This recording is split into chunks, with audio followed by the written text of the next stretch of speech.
Hi, Sam from Passionate Sales Consulting. This week I wanted to speak to you on what affects your profit per sale. Often if we have an economy where we have low leads coming in and we have to do the best with the leads that we have and the client base that we have, we need to look at where we're possibly losing income within those conversations and within those already existing sales in our business. So what I want you to look at here is you may be very aware of these top 7 gaps where your profit per sale is lost. But what I want you to also consider is what is causing those top 7 things and what can you change? So underquoting. Underquoting is our first one. If we're underquoting on what can be achieved in the particular service or product delivery, we may be wanting to underquote, and that can happen from a couple of different reasons. It can happen if people don't have familiarity with exactly what is required. So if you don't have a standard system where you do the same thing each time, you may not realize how long it will take you to actually deliver on that service or on what product is going to be required to meet that need. So we need to be very clear on what our common products and services are and what is that system so that we can easily recognize, yep, I know that request, I've met that easily many times before, and that fits this category. So having ourselves a set playbook of categories is going to help when it comes to underquoting, giving ourselves bandwidth of what a familiar topic and service is. The second is discounting. Now, discounting can occur from a desire to make the sale. That's often one of the biggest areas where we discount. It can also because we want people to like us. We've already maybe made the sale and they may be a repeat customer and we want to continue to build on that rapport. Now, discounting isn't necessarily a problem if we are leveraging it. If we discount to make the sale the first time, how do we then leverage to make additional sales from that initial discount tactic? Or if we have discounted to an ongoing client, how are we then leveraging that for them to make referrals to us to continue to increase our profit per sale and increase our business? So discounting, how can we use it to our advantage and how are we leveraging if we are doing it?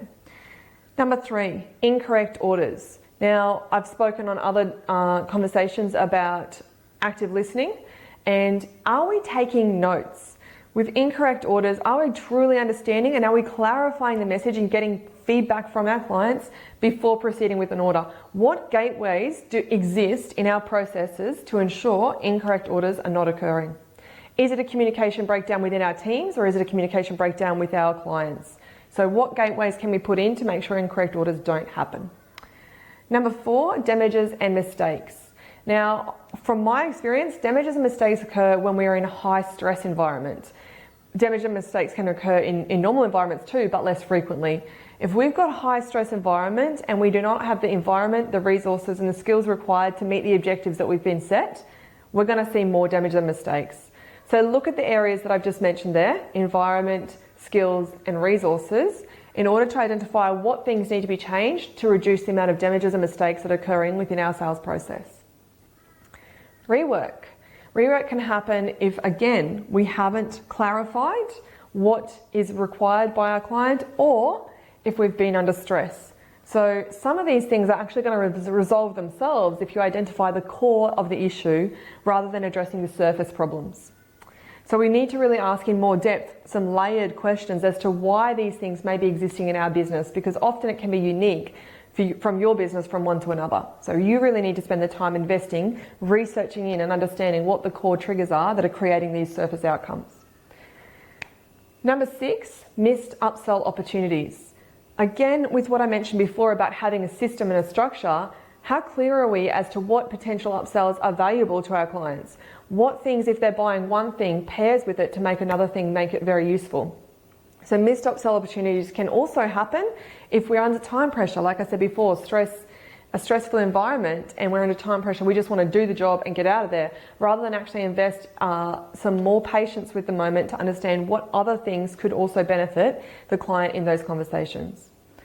And number 7 is unpaid accounts. And there is something that I think is really important that can be a solution for unpaid accounts, and that is in follow-up. How frequently and what is your intent of your follow-up? Follow-up for me is important to understand where our clients have had a win with the product and service that we deliver. If I'm following up to understand what their wins are, especially when I get to engage with them when they have had that win, first of all, they're excited about it. They want to share it. That's excellent testimonial for me.